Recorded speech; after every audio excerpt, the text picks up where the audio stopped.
tell you one enungo kati mwari tell you enungo perene wa shobuni podo ibal no ka komenu samu kende compel dano le akesha kuno we konware mu peiwa ende wo we tibu ba mongo tell you are ikin jodongo muberi bito echa oberu Mr. Gilbert Kermondo, Chief Government Valuer, Mr. Morris Manano, Principal Accountant, e Ministry Manano Lembe Mingoma Woko, Dennis Ulieko Jakoloka, Manke Council Rogers Kenobe, Kodana Mangema Paul, Alfred Jawok, West Nile TV, LEMB ANGEYA.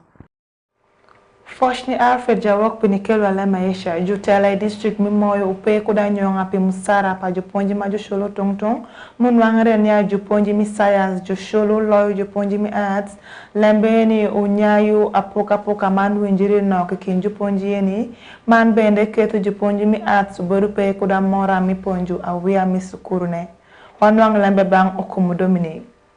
Jutela district mimoyo uweshu ikumusara pa juponji majusholo tungtung iyore majusholo juponji moku nyanok ni puri kupa juponji mukende. Giweshu bende niya shik majuwo kuduma niya makujumed musara pa juponji maponju science upe paro maber pienu bishiketu juponji maponju arts uberu pe kudanyonga man amora miponji uberu pe igi. Honorable Anyazo Terry Silton mutie jarakeo manenu Willemp somu i district esha mutie bende japonji uweshunia paro majuwo kurumi medu musara pa juponji maponju science upe paro maber ma eweshu umako jushul juponji zo marom piniketu akoye uberu pe ikingi manu mikiga mora miponji.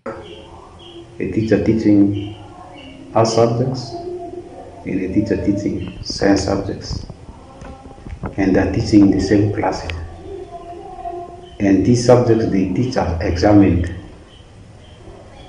and these examiners rate the performance of the candidates evenly without segregating.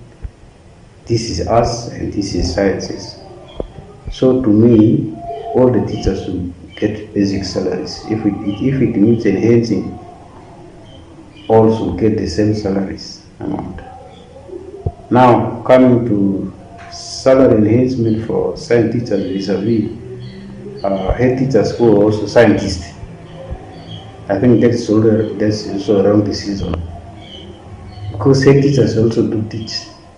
They're supposed to teach. And the subject they teach are science subjects, and yet they are not paid for it. That is not good. Government should organize themselves to ensure that the head teachers who are teaching sciences are also brought on board.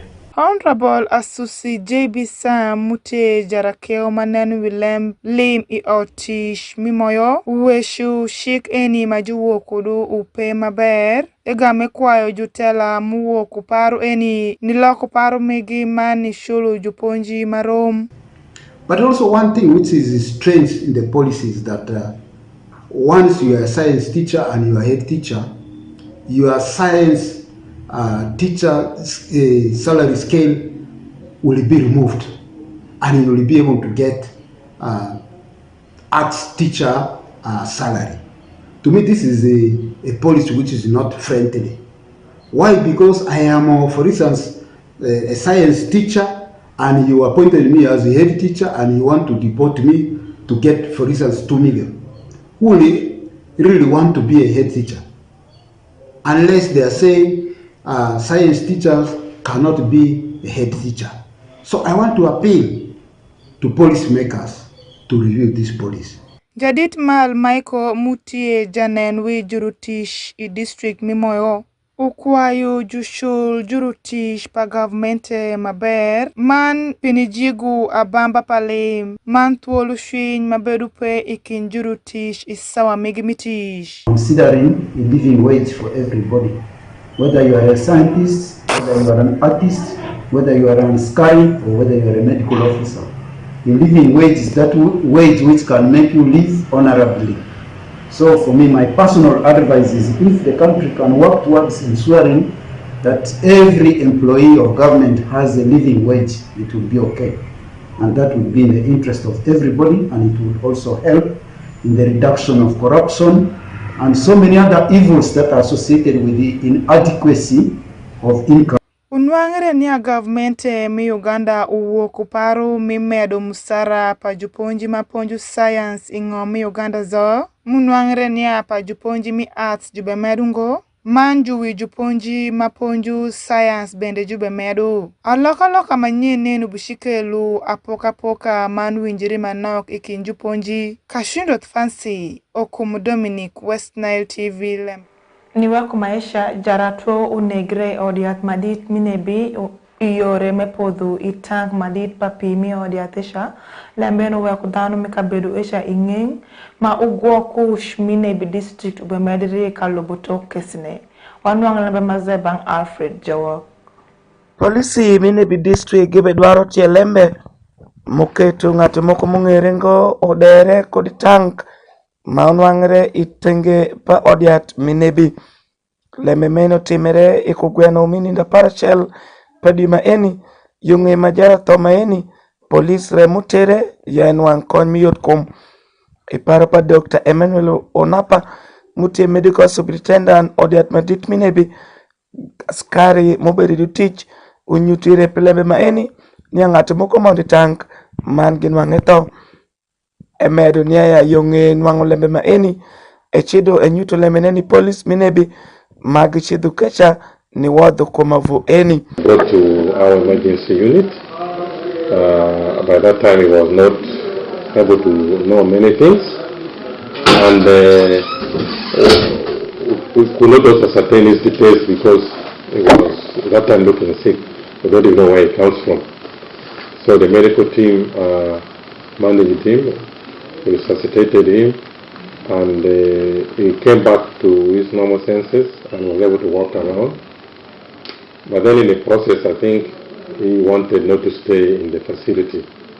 So he first of all went to the gate, but as usual, at night the gate is closed. So the gate man said, "You are a patient, you have to go back to the emergency unit." And indeed, he went back to the emergency unit. But later, after some few minutes, they saw him now trying to escape from the hospital.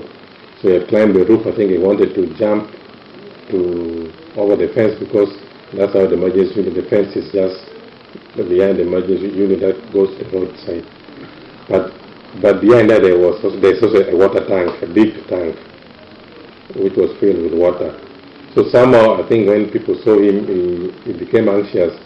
He entered the tank. Jojo Kwairot, askari mi odiat madit minebi ogonyo kiteme lembe no temere kode ewacho niya mainu tie lembe makwanga motemere ni chakre ma oro ma eni o chakre kode kilo dikele daktari gamu timo tichi kume sama daktari timo tichi kume maber egame yero ni daktari ne efoyo donc sama wache foyo ni daktari egame wo sama game wo echa ko be woto edoko odia tene be woto adong sama ewoto emito nangelu ya loyae emire woti nange kadi epi nange wuke shidi adong an muto kare moko be bino ko do get catch ke bi tema jense ndi do sama bi tema jense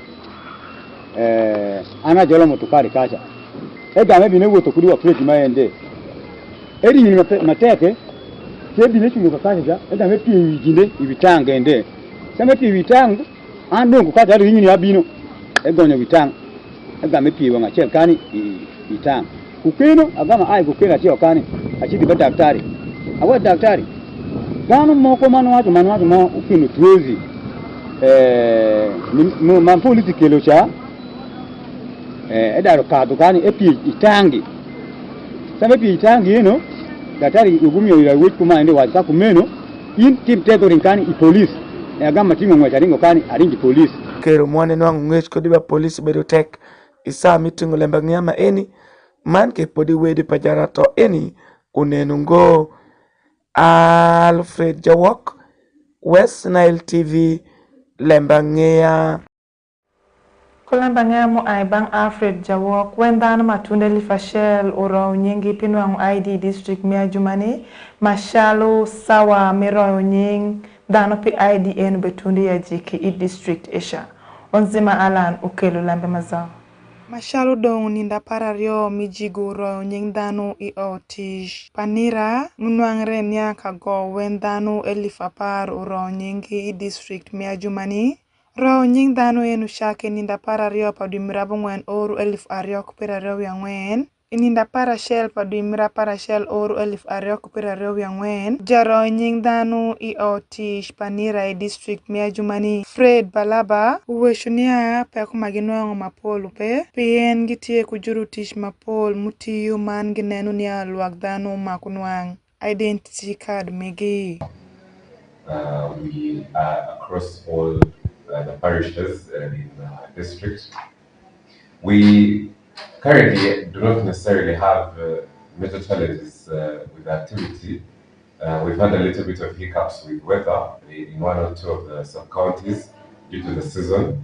But overall, we really have had no major hiccups. We have our people on the ground. We currently have a team in Itirikwa that is located in Baratoko. We have a team in Okosijoni at the health center. We have a team today in Pachara at ODG. There's a team in Jaipi at Pagirinya, as well as office where we have routine registrations. There's a team in Chikoro also. So the idea is that we have extended services to people in the sub-counties. Balaba uweshu bendenia luagdanu maor majuketu ikum ID migi ukadhu giwo kamaleng man gishidhi otish panira piniketu jukongi man julok oru mutie ikum ID migi piniketu ID neuti. But for the people who have IDs whose expiry date has elapsed, one would like to give them confidence that their identity cards are still okay. There is a statutory instrument that was released by the minister extending the validity of these cards by 1 year. So rest assured their identity cards are still okay until we have an exercise where we shall be renewing these said identity cards. For people that have lost their identity cards, it's a really simple procedure. You get a police letter and then you make a payment of 50,000 for replacement of a national ID, and then you come to our near office. Ewe shubendenia shalo otish panira gite ayuba nikonyu anyoli mu Uganda mumitu nwangu ID manyen mantan mumitu julok lembe mamitre ikum ID migi pien gitie kuwen juru tish male mashopu konyugi. We have liaised with the Office of the District Internal Security Officer. So GISOs across the sub-counties are actively involved in this exercise. The GISOs are helping verify citizens from the non-citizens. We have the LC1s also who are key stakeholders who are identifying their persons. And then once they've been identified by the LC1, once people have been identified by the LC1 and the GISO, we then have our registration officers register people. So we currently have a way of handling that particular challenge.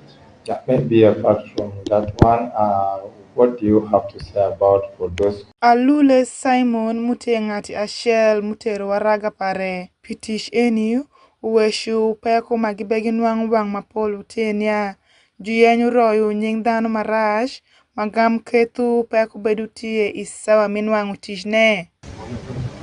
I went down the bounce again. So my name is called Alule, but on the ID it appears to be Akule.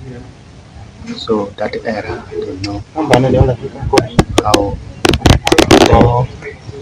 the near officer can help me. That's why I came here to just check on it and correct it. Unwangere ni apol pa anyoli mi Uganda mabedi district miajumani upe ku ID maketu nwangu tish man nwangu beru ite yupa governmente mashal parish development model kumukende mapol utie peku. Kashundot Fancy, Onzima Alan, West Nile TV, LEMB ANGEYA. Adok foshiri de sheng matini ngati mite kana no West Nile TV watunde jikipala mbanga mi de sheng matini mabinu sabu siel ku bangsheng nyangate ka shindro fancy imedire kana no West Nile TV ko yoma Paul mbini weng Charles Street ku Wista Time Movie Time shuku Man Nile cast mabinu sawa shell mdutheni ndogiri maber.